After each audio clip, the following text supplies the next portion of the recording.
have a moment of quiet.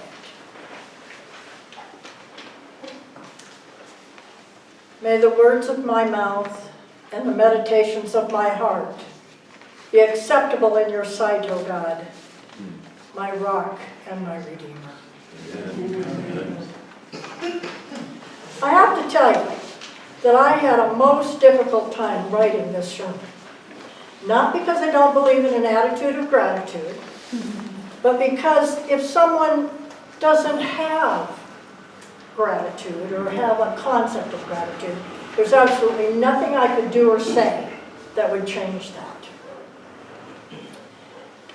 So, as I wrote and threw things away and wrote and threw it away, it came to me that I'd like to share some threads of thought about gratitude and finish with a story that I believe is a sparkling example of God's ingenuity, His sense of humor, science, and that proves biblical prophecy, which is something that we certainly can be grateful for. Gratitude is ultimately a matter of perspective, I think. For example, we can be thankful for eternal spring here in Quaker. It's a little harder to be thankful for the eternal hay fever, because there's always something blooming. When I was in seminary, I took a class called CPE, Clinical Pastoral Education. On the day that I had to lead the class, I endeavored to give all of my classmates, there were 6 of us, a gift that was particularly meaningful or helpful to them based on what I'd learned over the weeks of the class. One of my classmates was an older woman that we nicknamed Eeyore, after the character in the Winnie the Pooh stories, because she was grumpy and downcast and always negative. My gift to her was a book called 144,000 Things to be Thankful For. When I was having so much difficulty writing this, I thought about just sitting down and reading that book, but that would have taken longer than one of Phil's sermons.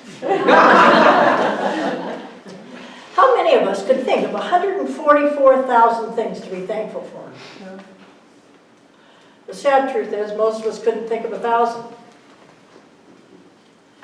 And as I said, gratitude is much more than just thank you. It's a matter of perspective. It's a deep, deep feeling in your soul, a part of you. It's always much more difficult to be grateful for something when things aren't going right. In today's reading in Luke's Gospel, we see Jesus expressing gratitude for his Father's will, even if it meant crucifixion. Here's an example of a story to illustrate that point.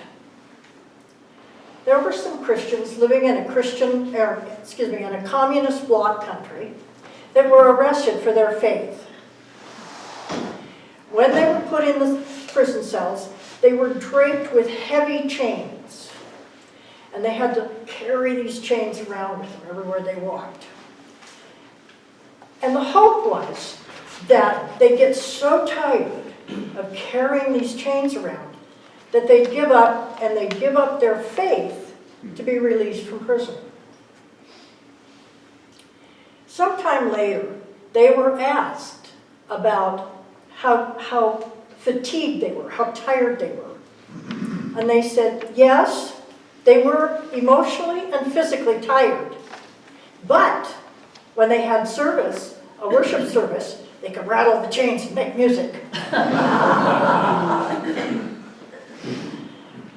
Gratitude, and I think I mentioned this in a previous sermon, provides a peace that comes from never needing to doubt.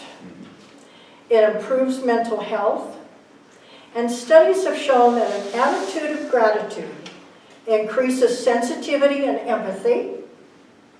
It increases a desire for, it decreases a desire for revenge and helps us sleep better. Gratitude also opens doors to good relationships. How much better does a relationship work if we say thank you? It improves physical as well as psychological health. It increases self-esteem, and it decreases stress. It brings its own rewards. I had written this sermon a couple of times and thrown out the old and started again. And after a while, a light went on in my head that told me about the reality of God's love for his people. He has revealed to his church his plan for the end times. And those prophecies are coming true as I speak. It is a marvel worth our deepest gratitude. I am grateful to Rabbi Jonathan Cahn, a Messianic rabbi in New Jersey, for the core of this story. He is recognized by many prominent theologians today as a prophet in our own times, and yet he continually acknowledges the divine inspiration of the Holy Spirit in his writings.